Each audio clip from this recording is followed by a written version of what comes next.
Hi, ladies. We are in day 3. We're on day 3. This is amazing. It's gone by very quickly. I mean, it's only 3 days, but we are on day 3 talking about self-care today. And this is the heaviest one for me in preparing because I can talk about fitness. I mean, till the cows come home. I can talk about food and fuel to anybody.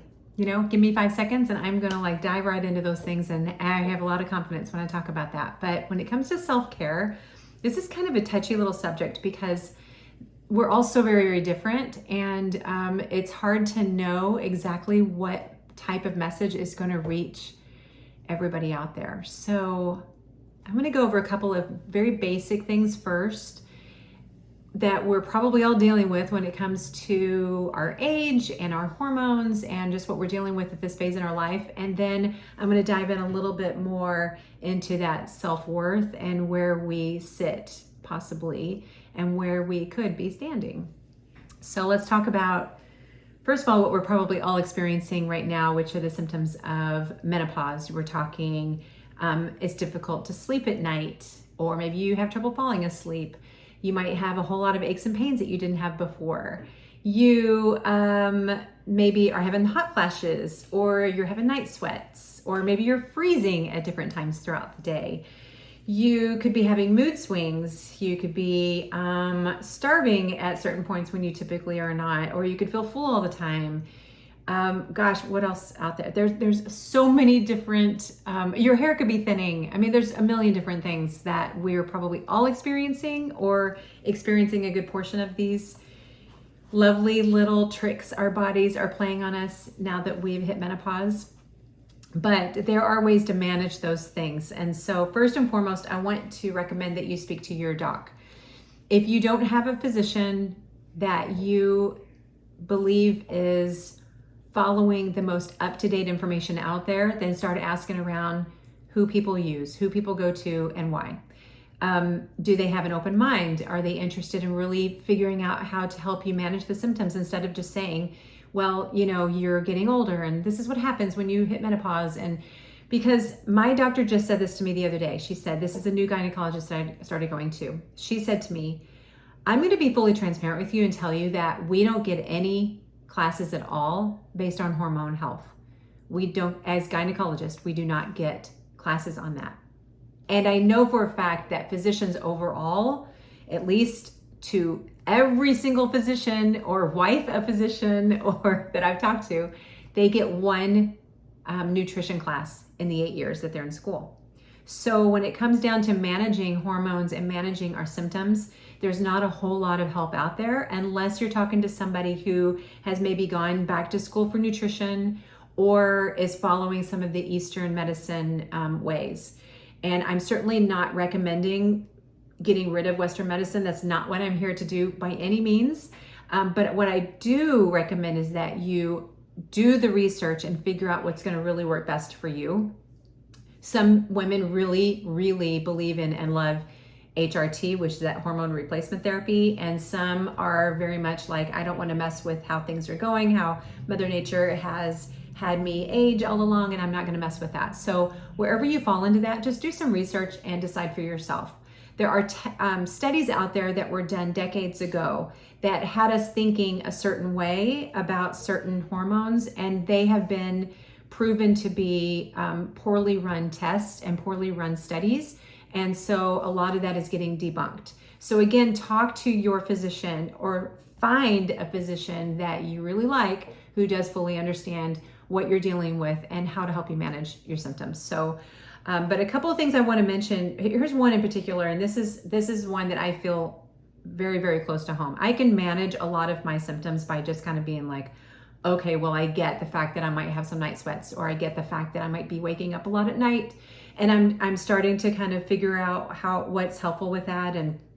But when it comes to joint pain, mine's off the charts. It is a 24/7 issue that I deal with, and I know that there's a lot of science out there that says getting sugar out of your system completely is going to be the best thing for your joints, and I fully believe that. But I'm a sugar addict, and I do my best in staying away from sugar as much as possible. But it does creep in. It really does. And I'm human. I'm being totally honest. And so what I did after, when you know what you're supposed to be doing, but you're like, there's got to be some other reason or something else out there that can help me besides getting rid of sugar 100%. So of course I was digging, and I found an interesting fact.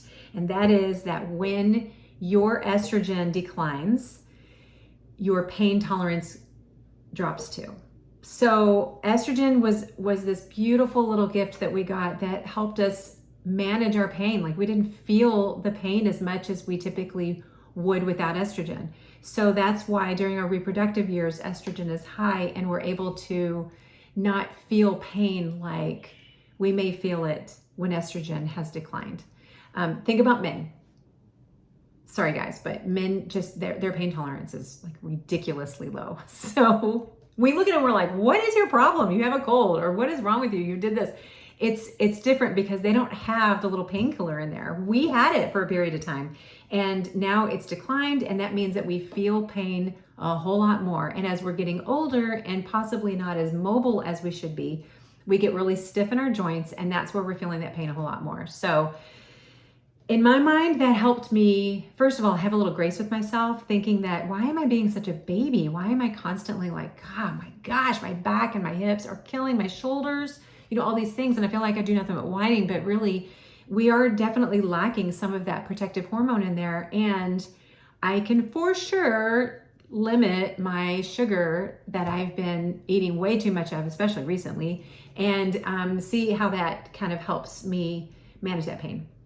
So I thought that was an interesting fact. And so use that when you're kind of beating yourself up with, why am I being such a baby? Well, there's your answer. Okay, so the other thing I wanted to mention too is that stress is all relative. In my past, I had a career as a recruiter in a healthcare staffing firm, and I moved my way up into the CEO position, and most of that was driven by ego. Like a lot of that was driven by ego. I didn't have the business knowledge, and I didn't have a good support group underneath me to help me with how to kind of manage the additional responsibilities as I was moving into those positions. And so the stress that I was dealing with back then was crazy high, 100% all day, every day. And it was also when the market flipped and the economy tanked. And so I didn't have any of that knowledge that I needed to really, number one, do better in business, but number two, manage my own stress. And so I ended up super sick, and it was a gut health sick. So and if your microbiome is messed up, your whole body just cannot operate the way it's supposed to, right? So I got very, very sick, and I just had to walk away from that position. And that was a big, huge, tremendous family transition for us, because it was a very well-paying position, and I walked away from it completely. So that brought on a different type of stress. But what happened over time was that I wasn't dealing with that day-to-day, project by project. Do I need to lay people off? All these things, and then laying people off, and that's a whole other ball of stress. I wasn't dealing with that anymore. And so my stress that way dropped, but I had different types of stress. So what I've realized is that over time, when I've been out of that corporate role, when I deal with stress, it's not, my depth of stress is far more shallow than it used to be when I feel. So now it doesn't take a whole lot for me to feel like I'm unraveling. My tolerance has definitely dropped. So I want you to please think about that a little bit with your life and what you're dealing with and what you're going through. And it changes all the time. Definitely life is a very dynamic beast. And so if you are in a position where you're just super stressed a lot, and then now you're in between jobs or something, which again is a different type of stress, or maybe you're really stressed out at work and then you're retiring, and you're going to change. Those things change. But what I've noticed over time, especially with older people that have retired, and I don't make this as a general statement, it's just in some things that I've seen, is that they get stressed out real quick. And I know some of their backgrounds and I know what they used to deal with, and they were able to manage and juggle a lot of things, which is not great. Just getting better at juggling stress doesn't mean that you're in a healthy position. It just means that you're keeping your nose above water. But I see them after they've retired, and there's not a whole lot of stress like they dealt with before. Now it's stress like the mailman left a package right in the middle of my porch instead of behind the planter, and I am so angry about that. That's actually a story that I heard one time, and I'm thinking, if that's stressing you out, that's pretty interesting, because that's not a big deal to stress out about. Now that comes from me because I was dealing with bigger stresses. That seems very minuscule to me. Have a little grace with each other, because your stress might seem like a tiny little thing to somebody else, but to you, it's a big deal. So have some grace with yourself, and then practice some tools to manage that stress so that you don't keep your cortisol elevated, which again, as we know, is going to cause weight gain. Not to mention what it does to your heart health, what it does to your gut microbiome. All of those things are affected. And if your gut microbiome is a mess, that means your immunity is damaged, which means that you are way more susceptible to getting sick. So that's a lot of negative, and I apologize about that. But that is really, truly, stress is a killer. Stress is a horrible thing, and we've got to figure out how to manage that. We're all different. Different things are going to work for different people. So I'm going to throw a couple things out there and see what you think about them. First and foremost, I think has to do with breath work. You have a parasympathetic nervous system and a sympathetic nervous system. Think rest and digest for your parasympathetic, and your fight or flight with your sympathetic. And the way that I remember between the two is parasympathetic, para, P-A-R-A, 4 letters, love, L-O-V-E, 4 letters. So your parasympathetic nervous system is that love. Love yourself, calm yourself. That is your rest, your mind and your body, and let your body digest and do what it needs to do. Your sympathetic nervous system is on high alert all the time. We have that in us because back in the caveman days, if you were being chased by an animal, your sympathetic nervous system kicked into gear. You were fight or flight. You need to get the heck out of there so that you don't get killed and eaten. Okay, so that's what that is. And as soon as you found your safe little cave to hide in and danger was gone, everything calmed back down. In this day and age, that doesn't happen to us. We stay up here all the time. And as you remember, cortisol is already elevated when you hit menopause. So that means that your cortisol is already elevated, and then you're jacking it up on top of that. So we've got to manage that sympathetic nervous system and bring it to that rest and digest, that parasympathetic. And a way to do that, and it is truly like a light switch, you guys. This is for real, true information I'm telling you right now, and it's with breath work. You've heard this before, I'm sure, but there are a lot of different ways to do it. I'm going to show you one way right now. And we're going to keep it really simple to counts of 4. So it's going to be an inhale for 4 counts, a hold for 4, an exhale for 4 counts, and a hold for 4. Okay, so I want you to do this with me right now. So if you're sitting in your seat, I want you to uncross your legs, place your hands on your thighs, sit up nice and tall. Oh, I just had to take a breath thinking about that because my brain is going 100 miles an hour while I'm trying to think about what I'm saying, and I want to now practice breath work with you. So, okay, let's close our eyes, and I want you to follow me with the count. Okay, so hands to legs, shoulders are down, sitting up nice and tall. Give your lungs some room to expand and contract, okay? So first we're going to inhale 4, 3, 2, 1, and hold. 3, 2, 1, exhale. 3, 2, 1, and hold. 3, 2, 1. Deep breath in. 3, 2, 1. Hold it for 3, 2, 1. Exhale. All of it out. 3, 2, 1, and hold. 3, 2, 1. Okay, open your eyes. I hope that you were taking some really big deep breaths there, and as you exhaled that you used your diaphragm, you really contracted that baby and used your core to get all of that air out. Now at the beginning, it might take you a little bit to expand your lungs, to get some air in there. Because if you're sitting here you've been going all day, and your brain is going like mine is right now, then it takes a minute for you to really get your lungs to relax and to expand fully. So do that. That's called box breathing. Do your box breathing 4, 6, 8 times if you can. And I know that you can. The other thing with box breathing is that it should be coming from your low belly and not your shoulders, not your upper chest. So when I take a big deep breath, that's how we typically breathe, right? When you go to take a big deep breath in. But instead, I want you to think about what a baby looks like when they're lying on their back, little infant laying there, and it's breathing. That belly is moving, not their chest. Their belly is moving.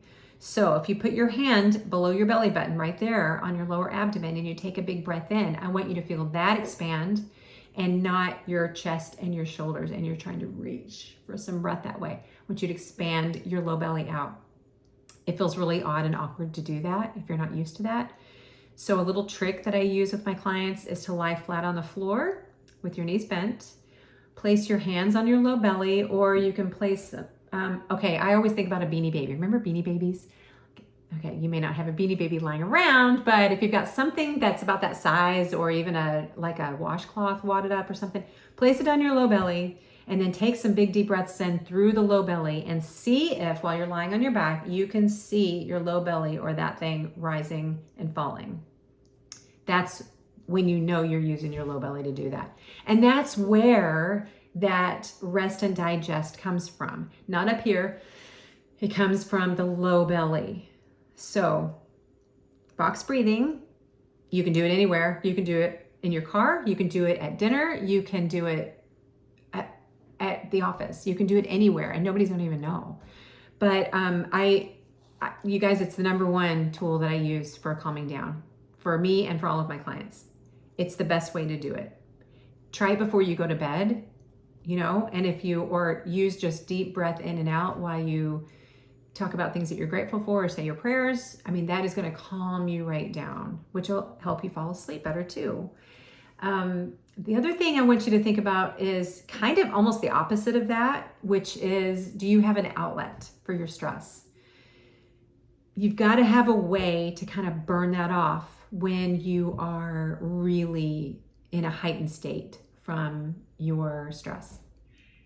So if you're lifting weights like we talked about, or if you're doing your HIIT, that's a really great way to kind of manage that stress. You're going to feel a lot more like, whew, after you're done with that workout, to where you can kind of calm everything down. I know that when my clients used to come in for training, if they came in and they were just like, oh my God, the traffic was horrible and I had the worst day at work and you won't believe this girl did and my kids, all these things. And I'd say, oh, okay.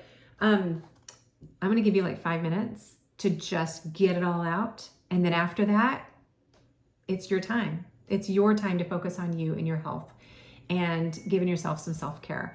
It's my time too. It's my time to be with you. And I don't know about you, but when you sit with somebody for an hour and hear negative, it's horrible. It just drags you down too.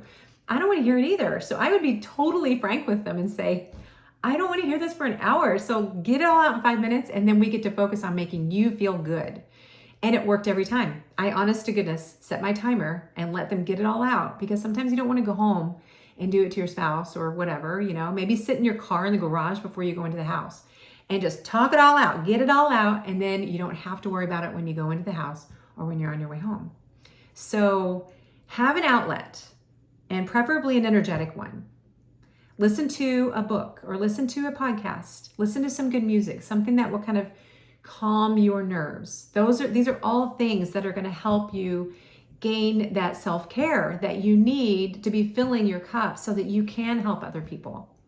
I think as women, and if you're a mother, I feel like that's an innate thing for us, that we just want to take care of everybody else. Or if somebody asks us for help, we're going to be like, oh my gosh, of course. Yes, absolutely. Now you might be thinking that sometimes you're like, sure, absolutely. And then on the other inside, you're like, oh my God, she's asking me all the time to help her out. Or I have so many things to do. I don't have time really, but I can't say no. You can say no. You can say no. And there are many ways to say no. So part of self-care has to do with boundaries that you set for yourself. There's a book out that I want to share with you guys, and I'm going to link it here below. It's on Amazon. It is written by Melissa Urban, who is the co-founder of the Whole30, which I'm sure many of you have heard of. It's called the Book of Boundaries, and she is so good with the way that she describes how to communicate based on your style. So she has a green, a yellow, and a red way of doing it.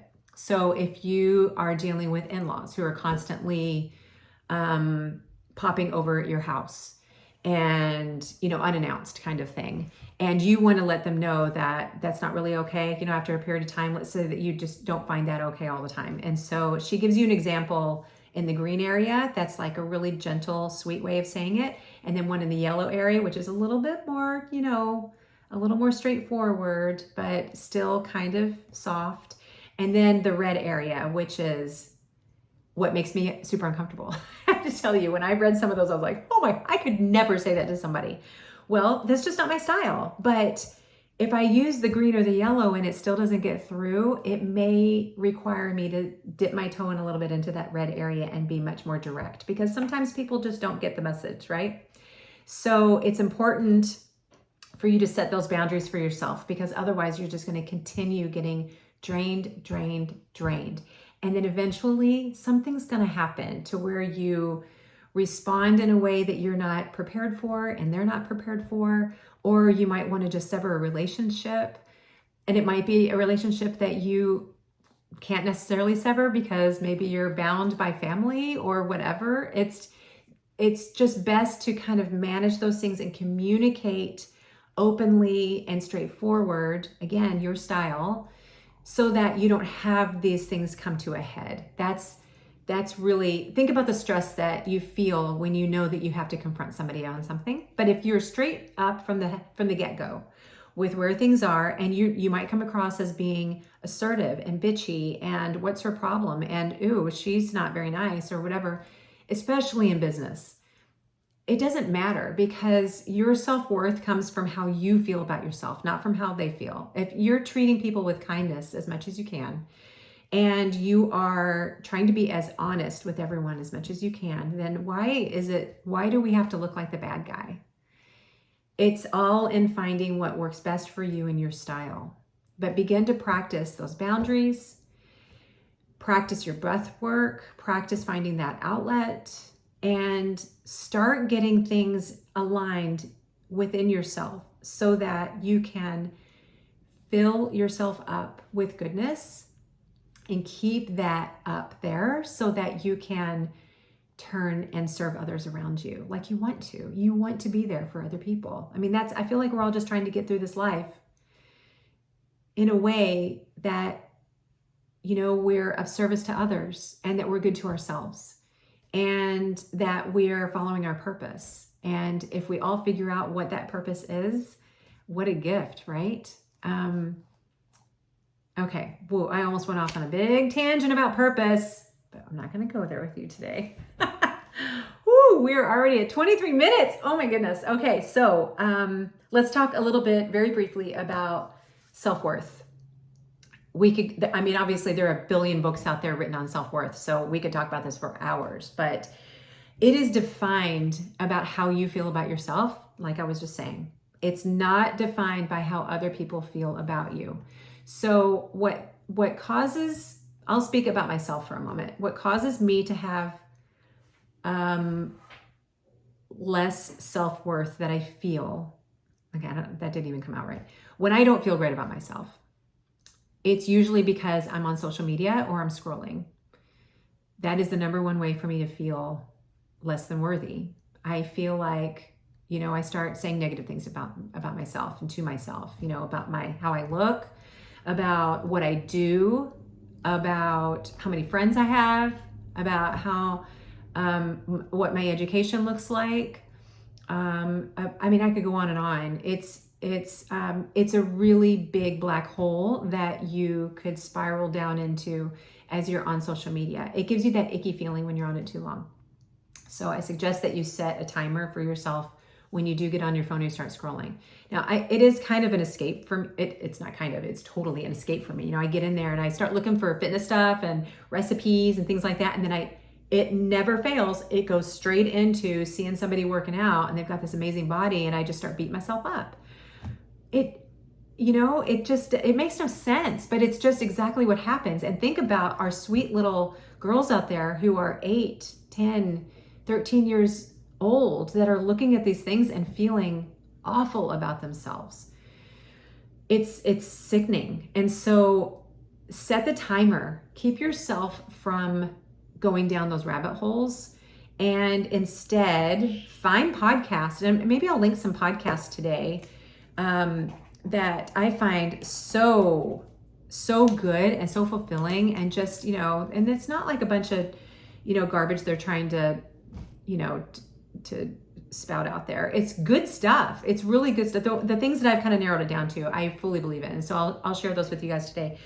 And also, if you've ever watched Ted Lasso, you know what I mean by finding a series on Netflix. No, it's not on Netflix. It's on Apple TV. Finding something that makes you feel really good, and like, oh God, if I'm going to be watching TV, I want to watch something that like really lifts me up and that makes me feel good, and just, it makes me like teary with joy and all that. Ted Lasso. Oh man, get it. If you haven't watched it. If you watched it, I've watched it like 8 times now. It's ridiculous, but it's all good stuff. A lot of times there's just nothing good out there on that makes you feel good, especially about yourself. So find the things that lift you up and just binge it. If you've got to be on TV, find something good. If you're not, put your headphones in and listen to something that's really good. Step away from all of it and go be active. Get outside in nature, get your hands dirty, all that. When you get your hands in dirt and your feet in dirt, it is proven that makes you feel good. It helps your immunity as well. But it makes you feel really good. Grounding yourself is a great way for you to kind of calm yourself down as well. And I'm talking, take your shoes and socks off and go outside and walk around in the grass. Walk around in the dirt and feel that. Feel the earth. It's magical for you and how you feel.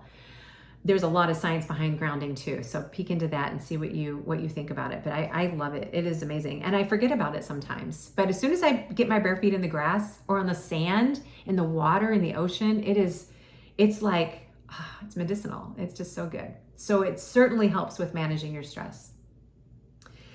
When you're feeling that negative self-worth is feeling on the downside, a lot of times we look for the outside stuff to help us. That's why we scroll. That's why we find ourselves kind of searching for compliments and that type of thing. And really what you're trying to do is drown out all your negative chatter inside, but it won't do it. It will not drown it out. It stays there until you flip the switch inside. So there was a study done, and this is also, you can look this up. It takes 3 positive thoughts that you can use with your voice. Put your fingers on your throat here and feel that vibration, which is energy. When you feel that vibration when you're speaking, so I want you to speak out loud and say 3 positive things when you think 1 negative. 3 positive things about yourself when you're thinking 1 negative. So, wow, I can't believe that I lost all my muscle when I came here. I stopped working out, and I don't have that muscle strength. I don't have the definition anymore. Now I just look flabby. These are the things that like go through my head. And so instead, I'm going to put my hand on my throat and I want to say, I'm so thankful that I love getting outside, and I love the fact that I like going outside and I want to do things outside. So go me. Number 2 would be, I am pleased with how my hair curled today. I know that sounds lame, but I got hair problems lately. So I'm pretty happy with how my hair turned out today. I can't even believe I'm saying this to you guys. And number 3 would be, I got on the scale and I dropped half a pound. And I'm pretty proud of myself for that, because I've been working real hard and making sure that I'm not overeating and big super portions and all that kind of stuff. So all of those words coming out of my mouth, feeling the vibration, makes it real. It creates a different motor pathway in your brain. Instead of that negative where your brain goes every time, beating yourself up, say 3 things that are positive out loud, feel it, feel the vibration, and it's going to change the motor neuron pathway. I promise you, that is what happens. So practice that. Practice it. You have to, it's like yoga practice. You're not just going to be great at it right off the bat. You got to practice it to make it like a default where you're thinking good things about yourself. That is not being, it's not a bad thing to think good things about yourself.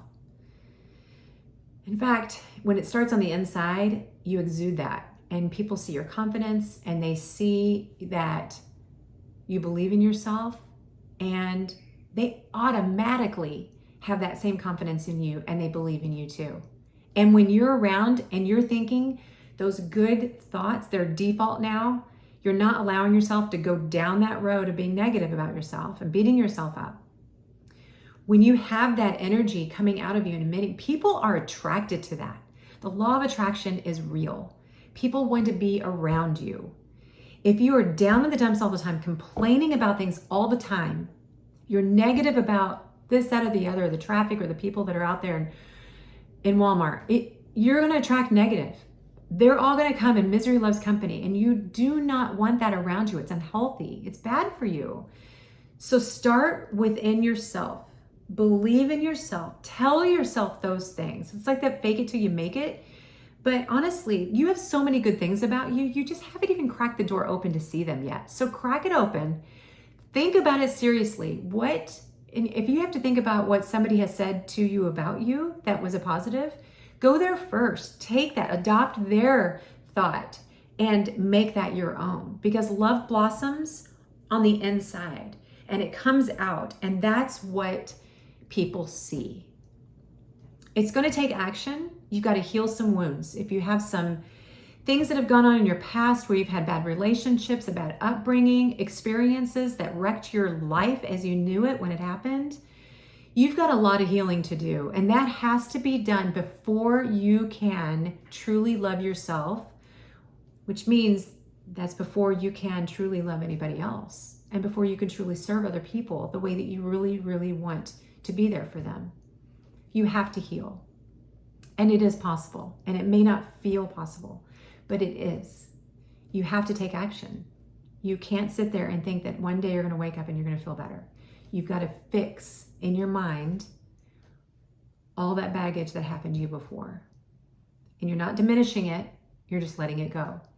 But that's going to take some serious work on your part with someone who is qualified and trained to help you get through that. So if you struggle with knowing who to reach out to or where to find that help, please reach out to me and I will do some of that digging for you. I've done it for people in the past. I know where there are good resources, and I know some resources that maybe are maybe to steer you towards the other ones instead, the good ones that I know about. But again, that comes down to research, but you may not even be feeling like doing your research. You might think that it's been so many years since whatever it was that happened to you that this is just how it's going to be for life. It's ingrained. This is how it is.